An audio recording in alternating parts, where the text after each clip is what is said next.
Deputy commissioner Jhang Mohammad Tahir Bhattu साहब भी corona का शिकार हो गए। पॉजिटिव रिपोर्ट आने पर Peoples Party Labour Bureau Jhang के जिला सदर मोहम्मद शहबाज जंजुआ ने जियो एक्सप्रेस न्यूज से गुफ्तगू करते हुए कहा कि डीसी झंग की सेहतयाबी के लिए अहले इलाका से भरपूर अपील है कि दुआ करें कि अल्लाह ताला डिप्टी कमिश्नर झंग मोहम्मद ताहर भट्टू को जल्द से जल्द सेहतयाब कर दें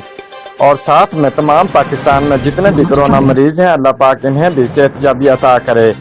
क्योंकि कोरोना एक खतरनाक वबा है जिसने पूरे पाकिस्तान को लपेट में ले लिया है। इसलिए अहले इलाका के लिए Peoples Party Labour Bureau Jhang के जिलाई सदर मोहम्मद शहबाज जंजुआ ने एहतियाती तदाबीर इख्तियार करने को भी कहा कि कोरोना वायरस से बचाव के लिए एहतियाती तदाबीर इंतहाई बहुत जरूरी हैं। और आखिर में एक दफा फिर डिप्टी कमिश्नर झंग मोहम्मद ताहर भट्टू की सेहतयाबी के लिए दुआओं की आजिज़ाना अपील है। रिपोर्ट चौधरी उमर हयात, जियो एक्सप्रेस न्यूज, झंग।